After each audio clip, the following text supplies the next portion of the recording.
دنگ و کلام تو جاری اوقاس لحو نهات بون.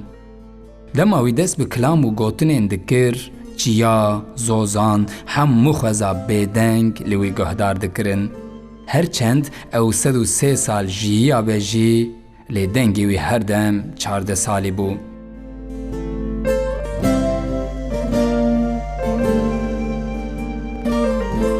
گراپت خاچو سسی ریزبرا 1902 لگنده بلهیدرا که گریدای ایلحیه هاتیه دنی.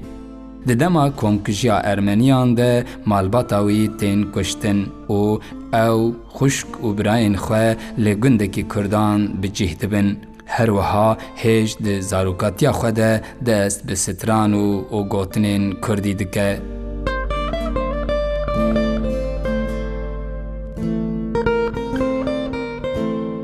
دما کو هن اشیرین کرد سرگنی سوری روجاوا دکن گراپت خاچو جی بوان رد سرگن کرن.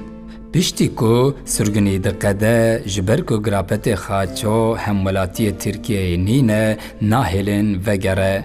لسرویه که ده سالا 1936 ده جبو لشکریه او جدی چه خوال ارتشا فرانسای ده نفساندن. 15 سال دا ارتشا فرانسیان ده لشکری دکه. چندک شوندا لی قامشلوی به خانمکه به ناوی یوای ره ده زوجه.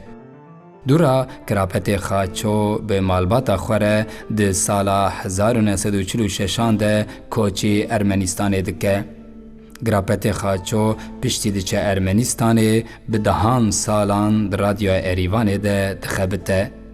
برای رادیوی گلی کرد بو اویندار دنگ گراپت خاچو. گراپت خاچو ده یک کانون 2005 ده چو سر دلوانیا خواه لپی خواه آوازک بیمرن هشت.